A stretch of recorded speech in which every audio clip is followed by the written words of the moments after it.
ஆதிபாரதி சீரியலில் நாளைக்கு என்ன நடக்குதுன்னு பார்க்கலாம் வாங்க. எபிசோட் ரொம்ப அருமையாக இருந்துச்சுன்னே சொல்லலாம். ஸ்கிப் பண்ணாமல் ஃபுல்லோடையும் கேளுங்க. அதுக்கு முன்னாடி திடீர்னு பிடிச்சிருந்துச்சுன்னா லைக் மட்டும் பாருங்கள். ரொம்ப பிடிச்சிருந்துச்சுன்னா நம்ம சேனலுக்கு வந்து சப்ஸ்கிரைப் பண்ணி கண்டினியூஸாக ஆதரவு வந்துட்டாங்க. 4 பேர் டிஸ்கஸ் பண்ணிகிட்டு இருக்காங்க.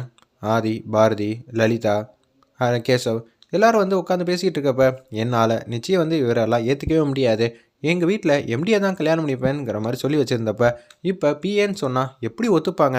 ஆரம்பத்துலேயே வந்து ஃப்ராடு பண்ணுற மாப்பிள்ள எதுக்குமா நமக்குங்கிற மாதிரி தானே சொல்லுவாங்க. பணத்துக்காக என்ன வேணாலும் பண்ணுவாருங்கிற மாதிரி வீட்டில் இருக்கிறவங்களாம் புரிஞ்சுக்கிட்டாங்கன்னா என்ன பண்ணுறது? ரொம்ப கஷ்டம் தானே. நீங்கள் நினச்சா சரி செய்ய முடியும். கேசவ் ரொம்ப நல்ல பையன், உங்களுக்கு தெரியுமா தெரியாதா? அது எனக்கு தெரியுங்க, எங்கள் வீட்டில் இருக்கிற யாருக்கும் தெரியுமா வேணாமா?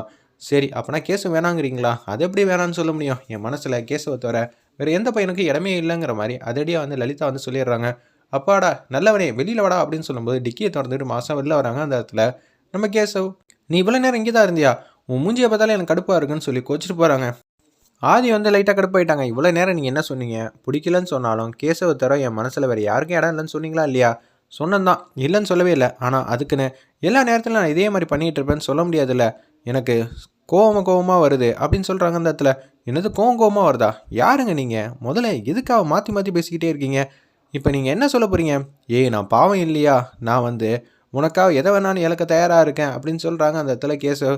அதெல்லாம் முடியவே முடியாது. உன்னை தமிழ் வந்து இதெல்லாம் கேட்டுட்டு, அம்மா கேசவ அங்கிள் ரொம்ப பாவமா, ஆனால் உன் ஃப்ரெண்டு லலிதா இருக்காங்களே அவங்க கொஞ்சம் ஓவராக தான் பண்ணுறாங்க. இன்னும் கொஞ்சம் நேரம் விட்டா கேசவன் வந்து அழுவ ஆரம்பிச்சிடுவாங்க போல இருக்கு. இறுதியாக என்ன சொல்கிறீங்க? முடியாது. சேர்றா முடியாதுன்ட்டாங்க. அப்புறம் அந்த பொண்ணு உன்னை லவ் பண்ணுதுன்னு சொல்லிச்சுல, டீல் ஓகே ஆகிடும். இந்த பொண்ணை கழட்டி விட்டுரு, அந்த பொண்ணுக்கு ஓகே சொல்லிடணுன்னே வந்துச்சு பாருங்க. நம்ம லலிதா கோவம் கன்னத்துலேயே வந்து அடின்னு அடிக்கிறாங்க கேசவை. என்னங்க இவ்வளோ நேரம் வந்து உரிமையே இல்லைன்னு சொன்னீங்க, இப்போ உரிமையோடு வந்து அடிக்கிறீங்க. அப்போனா கன்ஃபார்ம் தானே கேசவ உங்களுக்கு பிடிச்சிருக்குன்னு தானே? அது சும்மா சொன்னதுங்க. அப்படிங்களா? ஓகே ஓகே அப்படின்னு சொல்லிட்டு சந்தோஷமாக வந்து சிரித்து பேசிட்டு வராங்க. நீங்கள் எப்போதும் இதே மாதிரி தான் சிரிச்ச முகமாக இருக்கணும், அதுக்கு தான் நானும் ஆசைப்பட்றேங்கிற மாதிரி அந்த இடத்துல வந்து சந்தோஷமாக பேசுகிறாங்க நம்ம ஆதி. இன்னும் கொஞ்சம் நாளைக்கு இந்த ட்ராமா வந்து அப்படியே கண்டினியூ பண்ணட்டும், கல்யாணம் ஆனதுக்கப்புறம் எதுவாக இருந்தாலும் பேசிக்கலாங்கிற மாதிரி அதடியாக வந்து பேசுனாங்க அந்த இடத்துல நம்ம ஆதி. நான் எங்கள் வாழ்க்கை நல்லா இருக்கணும்னு சொல்லிட்டு இவ்வளோ போராடுறீங்க, ஆனால் உங்கள் வாழ்க்கை பாதியில் எப்படி நிற்கிது? நீங்கள் யார் லவ் பண்ணுறீங்கன்னு சொல்லுங்கள், நாங்கள் உங்களை சேர்த்து வச்சிடறோம் அப்படின்னு கேட்குறாங்க லலிதா. பாரதி வந்து லைட்டாக திரும்பி பார்க்குறாங்க அந்த இடத்துல. இப்போ அது சொல்லக்கூடிய சந்தர்ப்பம் சூழ்நிலையும் அமையலை. கண்டிப்பாக சொல்கிறேன், இன்னொரு வாட்டி கேட்காதீங்க. அப்படி கேட்டாலும் ஏன் வாயிலேருந்து இந்த முடிவு தான் வரணும். உங்ககிட்ட போய் சொல்கிறோன்னு சொல்லிட்டு எனக்கும் வந்து வேதனையாக இருக்குது. நம்மளாம் ஒன்றுக்குள்ளே பழகிட்டு இருக்கோம். இப்போதைக்கு கேட்க வேணாம், ஏன்னா பிரச்சனை வேறு மாதிரி போயிட போகுது. அதுக்காக தான் வந்து சொல்லாமல் ரகசியமாக வச்சுருக்கேன். இன்னும் எத்தனை நாள் தான் நீங்கள் ரகசியமாக வச்சுருப்பீங்க? ஆனால் கூடிய சீக்கிரம் நீங்கள் சொல்ல தானே போகிறீங்க. கண்டிப்பாக நான் சொல்ல தான் போகிறேன், எல்லாட்டையும் சத்தமாக. போதுங்களா அப்படின்னு சொல்லிட்டு சந்தோஷமாக வந்து வராங்க. லலிதா நீங்கள் ஃப்ரண்ட்டில் வந்து உட்காருங்க, நான் வந்து பின்னாடி உட்காந்துக்கிறேன் அப்படின்னு சொல்லும்போது, நான் தமிழை கூட்டிகிட்டு வீட்டுக்கு போகிறேன், எல்லோரும் வெயிட் பண்ணிகிட்டு இருக்காங்கன்னு சொல்லிட்டு தமிழை கையை பிடிச்சிட்டு அப்படியே கூட்டிகிட்டு போகலான்னு இருக்காங்க வீட்டுக்கு. அப்போன்னு பார்த்து பாரதிக்கு வந்து சாரதம்மா வந்து ஃபோன் அடிக்கிறாங்க. ஆதியோட அம்மா, நீ என்ன பண்ணுறண்ணா? உடனே வந்து வீட்டுக்கு வர முடியுமா? என்னது அன்னோன் நம்பர்லேருந்து ஃபோன் வந்துச்சு, எடுத்தா சாரதாம்மா பேசுனது சர்ப்ரைஸாக இருக்குது. வீட்டுக்கு வந்து கூப்பிட்றாங்க, அதுவும் ஆதி வீட்டுக்கு. போகலாமா வேணாமாங்கிற மாதிரி யோசிக்கிறாங்க அந்த இடத்துல நம்ம பாரதி. உன்னை நான் அவசியம் எதிர்பார்ப்பேன், ஒரு முக்கியமான விஷயத்தை பற்றி டிஸ்கஸ் பண்ண தான் நான் உன்னை கூப்பிட்ருக்கேன், மற்றபடி ஒன்றும் இல்லைன்னு சொல்லிட்டு ஃபோனை வந்து வச்சிடுறாங்க. சரிம்மா நான் வந்துடுறேன்னு சொல்லிடுறாங்க. அந்த இடத்துல பாரதியும் தமிழை கொண்டு போய் வீட்டில் விட்டுட்டு அங்கேருந்து சென்னைக்கு வந்து கிளம்புறாங்க. சாரதாம்மா வீட்டு பார்க்கணும்னு சொல்லிட்டு. ஒரு பக்கம் ரொம்ப உச்சக்கட்ட கோவத்தில் இருக்காங்க அறிவு. கடைசி நேரத்தில் வந்து மாப்பிள்ளை வந்து இந்த மாதிரி பண்ணிட்டாங்க. டாக்டர் வந்து என்னென்னா பாரதி வந்தாங்கிற மாதிரி சொல்கிறாங்க. வாசுவோட பொண்டாட்டி இதயத்தில் வேற உணர்ச்சி இருக்குன்னு மாப்பிள்ளை வேற சொல்கிறாங்க. சொந்தமான இதயத்தை கொடுத்தவரோட ஃபேமிலி எல்லோரும் வந்து எனக்கு பக்கத்துலேயே இருக்கிற மாதிரி தெரியுதுன்னு வேற சொல்லிகிட்டு இருக்காரு. இப்போ என்ன பண்ணுறதுன்னு தெரியாமல் அறிவு வந்து பாட்டமாகி மணிக்கு வந்து ஃபோன் அடிக்கிறாங்க. நீ வீட்டுக்கு வா, அதுவும் சென்னைக்கு. என்ன சார் நீங்கள் மட்டும் காஞ்சிபுரத்தில் இருக்கிறவங்கள கூப்பிட்டு சென்னைக்கு வான்னு சொன்னால் 3 மணி நேரத்தில் வந்துடலாம், ஆனால் அதுக்குன்னு உடனே எல்லா வேலையும் விட்டுட்டு வர முடியுமா? என்னையா பேச்செல்லாம் தினசாக போயிட்டுருக்கு, உனக்கு வேலை வேணுன்னா சொல்லு, இல்லாட்டி உனக்கு வேலையே வந்து வேணாத அளவுக்கு பண்ணிட்டா அப்படின்னு சொல்லிடுறாங்க அந்த இடத்துல. என்னது வேலை இல்லாத அளவுக்கு பண்ணுறீங்களா? சரி சார் இவ்வளோ கோச்சிக்கிறீங்க, ஒரு அழுத்தனா சென்னை வர போகிறேன், இதெல்லாம் ஒரு விஷயமா சார்? எனக்காக நீங்கள் எவ்வளோ உதவி பண்ணியிருக்கீங்க தெரிஞ்சா சரி, நான் நினச்சா உதவியும் செய்வேன், ஓத்திரமும் செய்வேன், எது வேணும் நீயே முடிவு பண்ணிக்க, உடனே வந்துடுறேன் சார் அப்படின்னு சொல்லிட்டு புல்லட் எடுத்துகிட்டு மாதம் வந்து வீட்டுக்கு வந்து வராங்க. அந்த இடத்துல நம்ம மணி டாக்டர் வந்துடுறாங்க. எதுக்கு சார் அர்ஜென்ட்டாக கூப்பிட்ருக்கீங்க? எல்லா வேலையும் விட்டுட்டு வந்திருக்கீங்க போல இருக்கு. சார் சும்மா ஒரு ஃப்ளோரில் சொன்னால் எல்லாத்தையும் உண்மை நம்புவீங்களா? அதெல்லாம் ஒன்றும் இல்லை சார், உங்களுக்காக நான் செய்யாட்டா வேறு யார் செய்வா?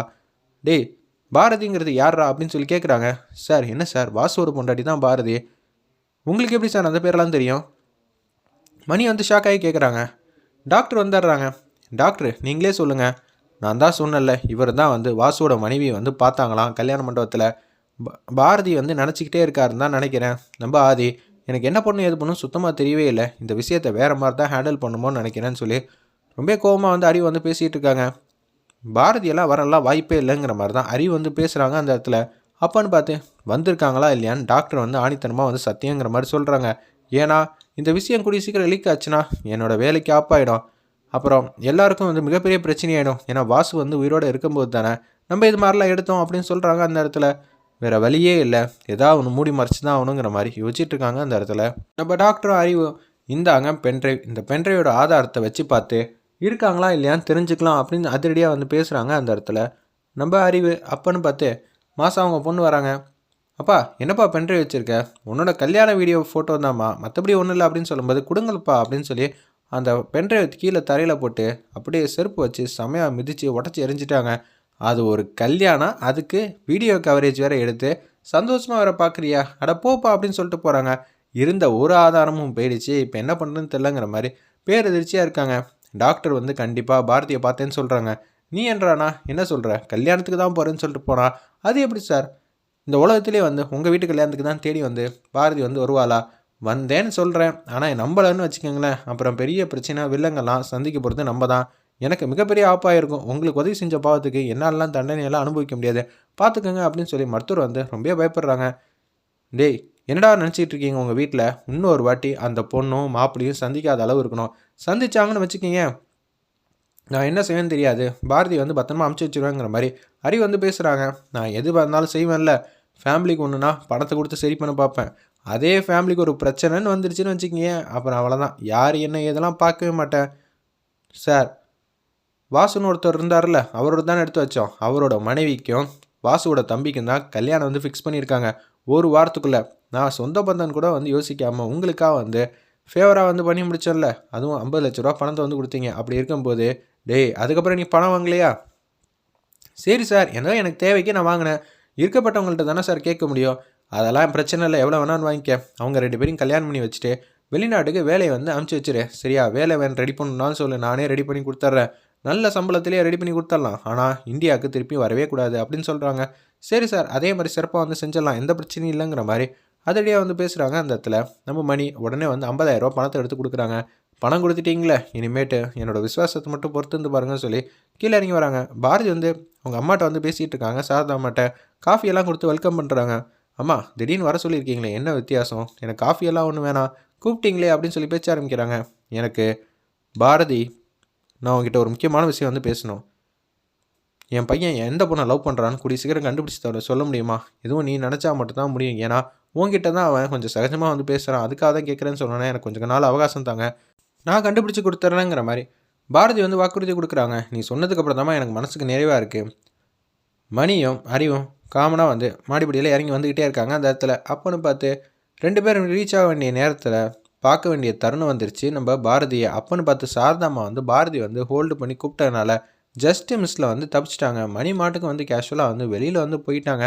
பாரதி வந்து சந்திக்காத மாதிரி காட்டி இந்த எபிசோட் வந்து வேறு லெவலில் மாதம் வந்து முடிச்சிருந்தாங்க. வெயிட் பண்ணி பார்ப்போம்.